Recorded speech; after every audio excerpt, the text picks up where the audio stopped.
A good game for children is probably quite different from a good game for families in many respects. I think a good game for children is one that's engaging, one that has a very small barrier to entry, so they don't have to learn lots of different controls and new buttons or different ways of playing. Something that gives a quick return, so very quickly they're getting positive feedback from the game. Stuff particularly that uses characters that they're aware of will always work well. A Ben 10 game will perform far better than exactly the same game but without a branding associated with it. As you start getting older and you start getting into phases that we call the control freak phase as an example, they're going to want to be much more controlling of their environment, nurturing. So that's where games where you can create characters, so games, for example, like Moshi Monsters or Star Doll, or games where you can create an environment or a room or a world, and you can nurture characters, that plays very well, and that's a kind of 6-7-year-old.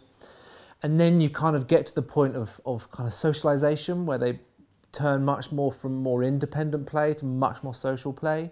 And then as you get older, they want much more immersive, much more deeper worlds. So kind of as you start getting 10, 11, 12, then the world of the kind of deeper MMOs and the RPGs start coming in, where they get to trial adult life, if you like, but in a much more safe environment. So that's where RuneScape or World of Warcraft or those type of games start to come in. So the kind of question of what is a good game for a child, it kind of depends on the age of the child, depends on the sex of the child, and depends on all those things. But that's the kind of way that we think about it.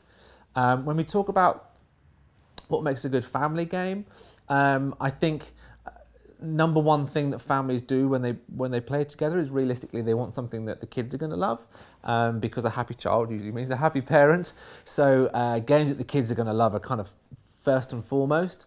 And then it kind of depends on the sex of the parent as well. For example, dads will want a game which has a bit of a competitive element and actually challenges them, allows them to play in some scenarios against their child in a kind of more competitive way.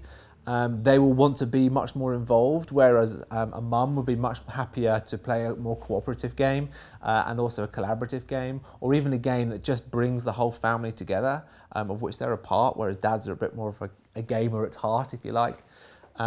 So the games, any game that kind of brings the whole family together and allows them to interact either competitively or cooperatively, kind of depending on the parent who's leading that gaming activity, works well. So something that's kind of challenging for both the age ranges is particularly important as well, particularly when you talk to dads. Dads want to be challenged in their gameplays. Mums are slightly less interested, but they still want to make sure that it's challenging.